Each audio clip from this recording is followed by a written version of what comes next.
I would strongly request anybody who's outside and would like to join this session to come inside, please, so that we can start. We are about to commence the session now.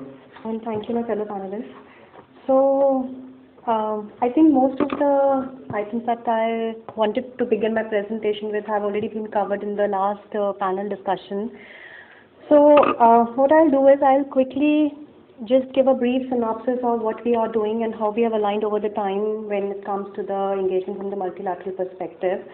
So, as Dr. Ashwini mentioned in the last session, the two most important targets that are there has been set forth by Government of India under NDC to be achieved by 2030 are first, reduction of emission intensity from 33 to 35% by 2030, and then 40% cumulative electric power installed capacity. So 175 gigawatt targets of Government of India that has been put forth for renewable energy installed capacity installed capacity as a whole is very, very ambitious. We all know that, and there are lots of strings attached to it. So we are trying to get into the entire value chain of the power sector.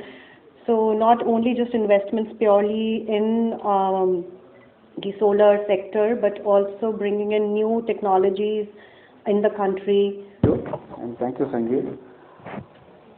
Now, my session actually in the presentation I'll cover only three things. One is what's the present status of this and how we are moving. The second one is what are the instruments what we have in this country and then how we are doing in the financing of these renewable energy, especially now solar is coming in a big way. And third is how new innovative other instruments can come in. So IFCL as an institution and as a group, we have three institutions. One is the main one in Delhi, which is $8 billion balance sheet, and then one in UK, which we take care about the forex. We have IDF, which we take for innovative structured finance, and we have an advisory company, IFCL Projects, where we do the advisory for the government and the corporates. Many thanks, Sanjeev, for the introduction and giving me this opportunity to be here among this distinguished audience and delegates. Thank you very much, and I'm privileged to be here today. The challenge for someone like me in this place is, firstly, we stand in between the audience and the lunch, and secondly, everything I wanted to have a discussion on is already covered by all the senior colleagues, senior industry stakeholders who have been here prior to me. So I would like to keep it short, where I just like to bring out few points which, as a banker, as someone from Yes Bank who have been into this growth journey for renewable sector from the beginning, and our engagement goes back long, since the first projects came in Gujarat, where the financing happened for those high tariff projects also. And National Solar Federation of India, and good afternoon all of you.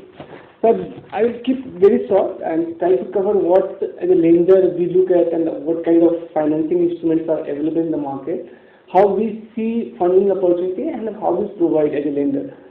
So if you a lot of talk has been happening whether funds are available or not for such kind of growth. Answer is yes, lot of fund is available. I think scarcity of fund is not an issue. Only issue is how to divert those funds into the renewable energy sector. Renewable energy is one of the sectors which is competing along with all other sectors in the country, and if any projects are viable, it will be able to attract funds.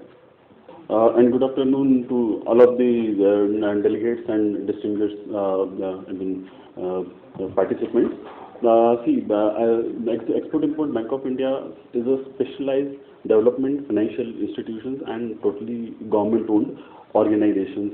We have actually, I would like to just, in very brief, I would like to introduce Exim Bank. We have 8 overseas offices across the globe and 9 domestic offices. In all big cities, in state capitals.